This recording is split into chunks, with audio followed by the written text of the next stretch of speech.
आज होता गुढीपाडवा आणि गुढीपाडव्याच्या नवीन वर्षाच्या सगळ्यांना खूप खूप खूप साऱ्या शुभेच्छा.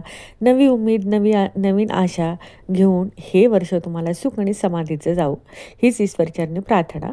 इथं मी ताट करायला घेतलेलं होतं, गाठी घेतल्या, छान असा हार हा मी विकत आणलेला होता तो घेतला, हळदी, कुंकू, अक्षदा आणि हा आंब्याचा डहाळा आणि धणेसुद्धा पूजेसाठी घेतलं होतं आणि मेन हा राहिला कडुलिंबाचा डहाळा.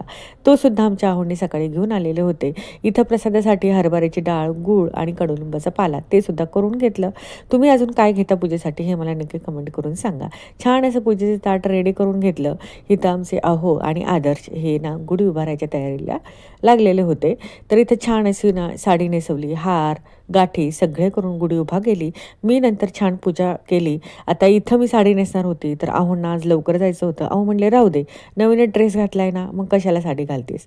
मग इथे छान अशी पूजाही करून घेतली आणि पूजेनंतर नारळ फोडला, नारळाचा प्रसाद ठेवला आणि मेण म्हणजे हरभऱ्याची डाळ आणि कडुलिंब पाला त्याचासुद्धा मेण हा प्रसाद ठेवून घेतला आणि नंतर हे कोणाकोणाला खायला आवडत नाही हे मात्र नक्कीच सांगा. छान अशी गुढी उभारली आणि अशा पद्धतीने ही होती ही आमची गुढी. तर गुढीपाडव्याला ना आमच्या इथं पोळ्या करतात, गावाकडे सुद्धा करतात.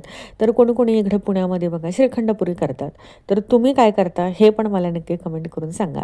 आमची गुढी उभारल्यानंतर मी इकडे स्वयंपाकाला लागले. छान असं पुरणपोळीचा स्वयंपाक करून घेतला. गुढीला नैवेद्यही दाखवून घेतला आणि छान मनोकामना प्रार्थना केली. घर हे सुख समाधानाने समृद्धीने भरभरून जावो आणि यूट्यूबवर काम करण्याची ताकद देऊ आणि यश प्राप्त हो. चला, बाय.